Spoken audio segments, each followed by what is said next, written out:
Hello everyone, welcome to tube affairs. इस video में हम बात करेंगे weekly current affairs, July third week का करंट अफेयर्स। 16 जुलाई से 23 जुलाई तक के बीच का जो करंट अफेयर्स है उसके बारे में हम बात करेंगे। साप्ताहिक करंट अफेयर्स। करंट अफेयर्स आपको पता है किसी भी एग्ज़ाम के लिए सबसे इम्पॉर्टेंट टॉपिक होता है। तो आप जुलाई के पहले 2 वीक के करंट अफेयर्स बिल्कुल देखिए। उन दोनों वीडियोस का लिंक डिस्क्रिप्शन में है, 1 से 7 जुलाई और 8 से 15 जुलाई। तो वो 2 वीडियोस ऑलरेडी आ चुके हैं। ये है थर्ड वीक जुलाई का करंट अफेयर्स। तो वीडियो बाइलिंगुअल में होगा, हिंदी इंग्लिश दोनों होंगे। आप इसको एंड तक ज़रूर देखिए। ज़्यादा लंबा कोई भी वीडियो इस चैनल पर नहीं आता है। कम से कम ड्यूरेशन में जितना मैक्सिमम हो सके आपको प्रोवाइड कराया जाता है। तो स्टार्ट करते हैं वीकली करंट अफेयर्स 16 जुलाई से 23 जुलाई तक के बीच का। फर्स्ट क्वेश्चन है, तो फर्स्ट क्वेश्चन है, नीति Aayog launched NITI gear shift challenge related to which thing. तो नीति आयोग ने नीति गियर शिफ्ट चैलेंज शुरू किया जिसका संबंध किससे है? तो इसका आंसर होगा option A, zero emission truck. तो ज़ीरो एमिशन ट्रक, तो जो ट्रक जो भी इंडिया में अभी चल रहे हैं रोड्स पे, तो उनका जो एमिशन हो रहा है उसको कंट्रोल करने के लिए एक हैकाथॉन जारी किया गया नीति आयोग के द्वारा, जिसका नाम है NITI gear shift challenge.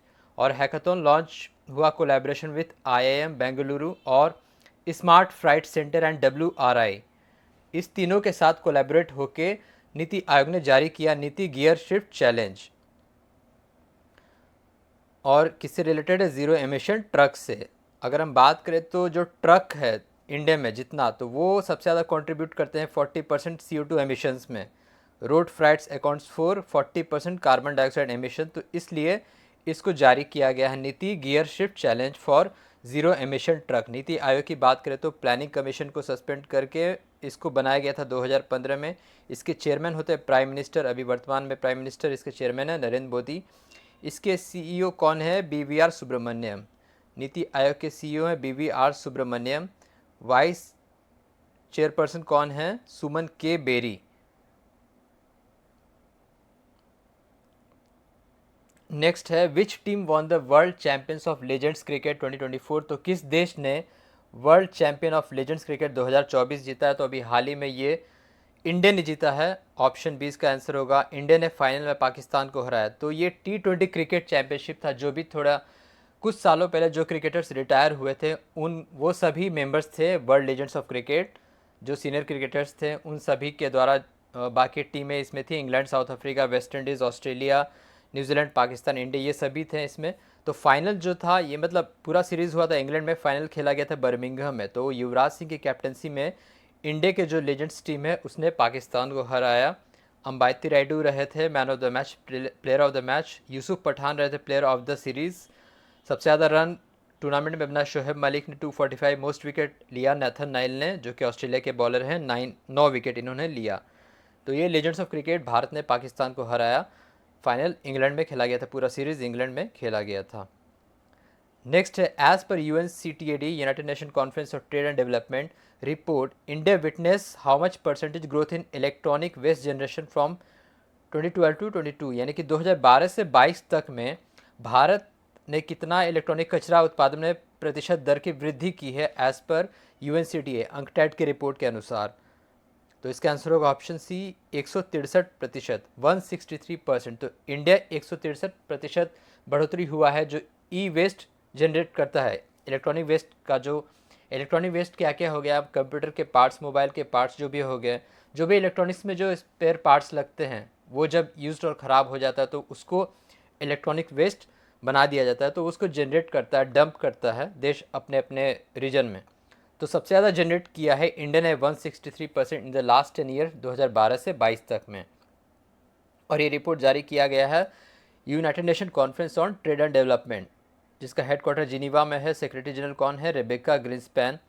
India accounts for 6.4% global e waste generation. सबसे ज़्यादा ई वेस्ट जनरेट कौन करता है? USA, उसके बाद चाइना और तीसरे नंबर पे है इंडिया। तो ये 3 शीर्ष के देश हैं जो कि ई वेस्ट सबसे ज़्यादा जनरेट करते हैं।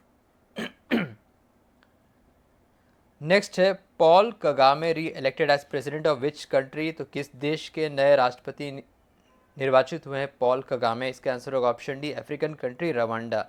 रवांडा के प्रेसिडेंट बने हैं चौथी बार, इनका चौथा कार्यकाल है पॉल कगामे का, जो कि रवांडा के प्रेसिडेंट बने हैं। नेक्स्ट है which research institute launched one scientist one product scheme. किस शोध संस्थान ने एक वैज्ञानिक एक उत्पाद योजना की शुरुआत की है? तो इसका आंसर होगा option B ICAR, Indian council of agriculture and research. ICAR New Delhi ने जारी किया है one scientist one product scheme. किस लिए? एग्रीकल्चर और एनिमल हस्बेंड्री में रिसर्च करने के लिए। और ये जो प्लान है अगले 5 सालों के लिए काम करेगा। अभी वर्तमान में कृषि मंत्री कौन है? शिवराज सिंह चौहान। शिवराज सिंह चौहान जो कि पूर्व में मध्य प्रदेश के चीफ मिनिस्टर रह चुके हैं। तो शिवराज सिंह चौहान अभी वर्तमान में मिनिस्टर ऑफ एग्रीकल्चर और एनिमल हस्बेंड्री हैं। अगर हम बात करें ICAR, Indian council of agriculture and research, तो इसकी स्थापना हुई थी, ये बना था, इस्टेब्लिश हुआ था 1929 में, 1929 में।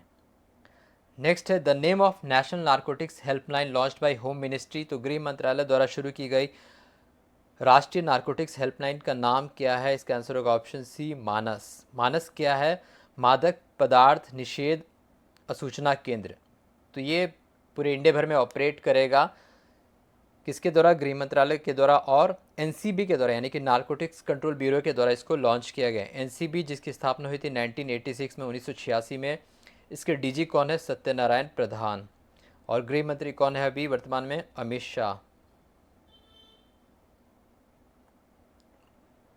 नेक्स्ट है who has been appointed as the president of European parliament recently. तो हाल ही में यूरोपियन संसद के अध्यक्ष के रूप में किसकी नियुक्ति हुई है? इसका आंसर होगा option D Roberta Metsola. रॉबर्टा Metsola ये तीसरी महिला हैं जो यूरोपियन पार्लियामेंट की अध्यक्ष बनी है, जो कि यूरोपियन यूनियन से कनेक्टेड है। रॉबर्टा मेट्सोला। उर्सुला वॉन्डर लेन की बात करें तो ये यूरोपियन यूनियन की हेड रह चुकी हैं, यूरोपियन संघ की। एंजेला मर्केल पूर्व में जर्मनी की चांसलर रह चुकी हैं। तो इसका आंसर होगा option D Roberta Metsola, president of European Parliament. Next है which country launched Gaofen 1105 an earth observatory satellite. तो अर्थ ऑब्जर्वेटरी सैटेलाइट गाओफिन 1105 को किस देश ने लॉन्च किया है? इसका आंसर होगा ऑप्शन ए चाइना। चाइना के द्वारा लॉन्च किया गया है इसको। नेक्स्ट है Asian paralympic committee appointed whom as regional representative for South Asia. तो एशियाई पैरालंपिक समिति ने दक्षिण एशिया के लिए क्षेत्रीय प्रतिनिधि के रूप में किसकी नियुक्ति की है? इसका आंसर होगा ऑप्शन सी पारा एथलीट दीपा मलिक। दीपा मलिक जो कि पूर्व में पारा एथलीट रह चुकी हैं, शॉर्ट पुट प्लेयर रह चुकी हैं ये। इन्हें पैरालंपिक कमेटी ने साउथ एशिया का रीजनल रिप्रेजेंटेटिव घोषित किया है, नियुक्त किया है। और दीपा मलिक की बात करें तो इन्हें अर्जुन पुरस्कार दिया जा चुका है 2012 में, पद्मश्री 2017 में, ध्यानचंद खेल रत्न 2019 में जिसका पुराना नाम था राजीव गांधी खेल रत्न पुरस्कार। First female athlete to win silver in shotput in paralympics. Rio paralympics में इन्होंने शॉटपुट में सिल्वर मेडल जीता था। और अभी ओलंपिक शुरुआत हो चुके हैं पेरिस में। ओलंपिक पे एक वीडियो ज़रूर आएगा। 33वां संस्करण ओलंपिक का शुरुआत हो गया है पेरिस ओलंपिक में। नेक्स्ट है वर्ल्ड चेस डे, विश्व शतरंज दिवस कब मनाया जाता है? इसका आंसर होगा ऑप्शन डी 20 जुलाई। 20 जुलाई को विश्व शतरंज दिवस मनाया जाता है, क्योंकि इसी दिन 1924 में फाइट का स्थापना हुआ था। इंटरनेशनल चेस फेडरेशन जो कि चेस का एक मतलब संगठन है, स्पोर्ट्स फेडरेशन है चेस का, शतरंज का। 1924 में पेरिस में इसकी स्थापना हुई थी। हेडक्वार्टर है लुजाने स्विट्ज़रलैंड में। और वर्तमान में चेस चैंपियन कौन है? Magnus Carlsen. मैग्नस कार्लसन वर्तमान में चेस चैंपियन है, जो कि नॉर्वे के हैं। इंडिया के पहले चेस ग्रैंड मास्टर कौन है? विश्वनाथन आनंद। विश्वनाथन आनंद अभी इंडिया के फर्स्ट चेस ग्रैंड मास्टर रह चुके हैं। नेक्स्ट है विच स्टेट लॉन्च्ड उपवन योजना and heritage tree adoption scheme. किस राज्य ने उपवन योजना और विरासत वृक्ष अपनाने की योजना शुरू की है? इसका आंसर होगा ऑप्शन ए उत्तर प्रदेश। ये दो योजना है। उपवन योजना जो है ये एनवायरनमेंट और क्लाइमेट चेंज के लिए है, और हेरिटेज ट्री स्कीम ये है मतलब उन पेड़ों का संरक्षण करना है जो 100 साल से पुराने हो चुके हैं, जो अभी भी जीवित हैं। तो उन लगभग 1000 पेड़ों का संरक्षण और बचाना है। तो ये है हेरिटेज ट्री एडॉप्शन स्कीम। तो कुल ऐसे 28 स्पेसीज़ को चिन्हित किए गए हैं जो हेरिटेज ट्रीज़ में आते हैं। बहुत सारे वेराइटीज़ हैं लाइक पीपल, बरगद, नीम, इस तरीके के और भी बहुत सारे पेड़ ऐसे हैं जो कि 100 साल से ज़्यादा हैं, जो हेरिटेज ट्री की कैटेगरी में रखे गए हैं। उनका संरक्षण करना है, तो ये उसी के लिए स्कीम है हेरिटेज ट्री स्कीम। तो सबसे ज़्यादा ये है अभी मार्क किया गया है वाराणसी में। Varanasi has most number of heritage trees 99, Prayagraj 53, Hardoi 37। तो ये जो है उपवन योजना और हेरिटेज ट्री एडॉप्शन स्कीम दोनों उत्तर प्रदेश की सरकार के नया स्कीम है। नेक्स्ट है which country recently launched climate finance action fund.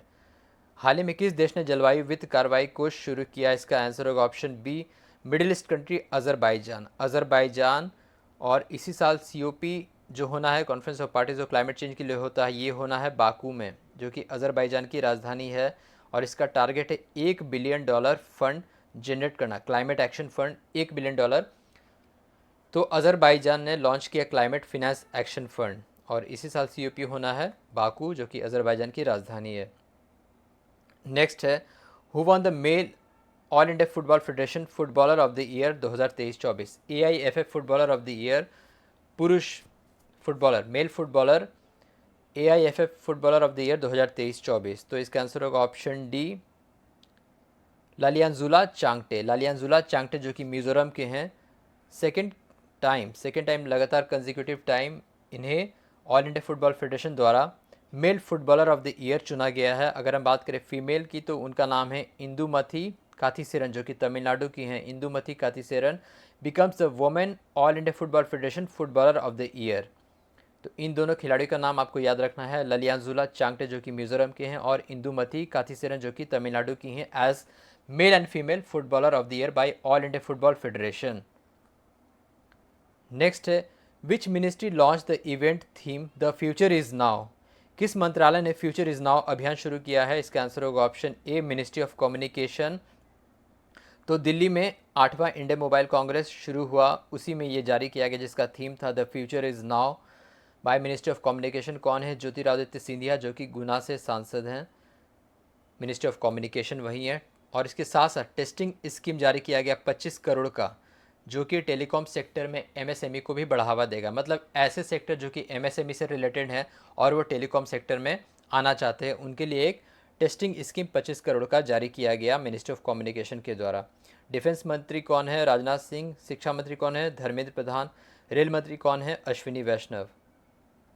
तो अभी रिसेंटली जो भी कैबिनेट में नए मंत्री बने हैं उनका भी पोर्टफोलियो आपको याद रखना है। Next, national film development corporation signed MOU with which to launch the voice box. तो राष्ट्रीय फिल्म विकास निगम ने द वॉइस बॉक्स लॉन्च करने के लिए किसके साथ समझौता ज्ञापन हस्ताक्षर किया है? इसका आंसर होगा option B, Netflix. Netflix India के साथ वॉइस बॉक्स लॉन्च किया है नेशनल फिल्म डेवलपमेंट कॉरपोरेशन ने। वॉइस बॉक्स क्या है? जो कि वॉइस ओवर आर्टिस्ट है और जो ओरेटर है उनके लिए, उनके ट्रेनिंग के लिए द वॉइस बॉक्स लॉन्च किया है नेटफ्लिक्स इंडिया और नेशनल फिल्म डेवलपमेंट कॉरपोरेशन।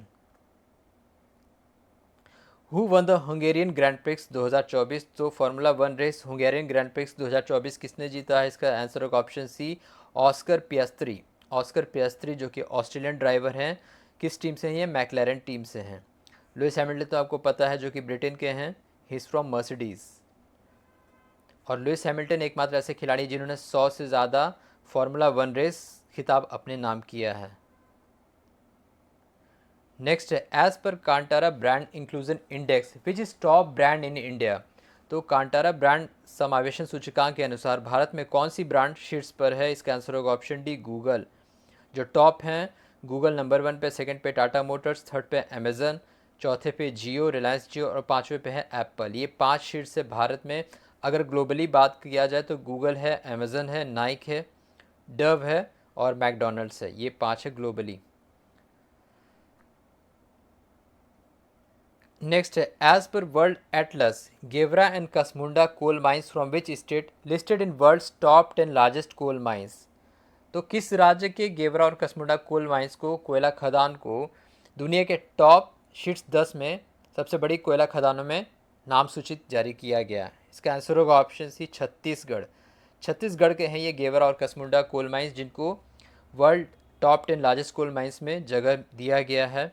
अगर हम बात करें ग्लोबली तो सबसे बड़ा कौन है? ब्लैक थंडर माइंस जो कि यूएसए का है। Black thunder coal mines world's largest coal mines, ये यूएसए का है। इंडोनेशिया के 4 कोल माइंस के साथ इस सूची में टॉप 10 लिस्ट में सबसे ज़्यादा है इंडोनेशिया के 4 कोल माइंस।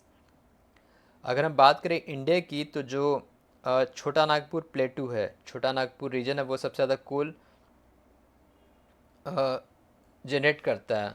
अगर स्टेट की बात करें तो सबसे ज़्यादा कोल प्रोडक्शन स्टेट कौन सा है? झारखंड है, सबसे ज़्यादा हाईएस्ट कोल प्रोडक्शन स्टेट है झारखंड। नेक्स्ट है, इन 53rd GST council government implemented uniform IGST integrated goods and service tax rate of how much percent on aircraft and aircraft engine parts. तो 53वें GST परिषद में सरकार ने विमान और विमान इंजन भागों पर कितने प्रतिशत का एक समान आईजीएसटी एकीकृत दर लागू किया है?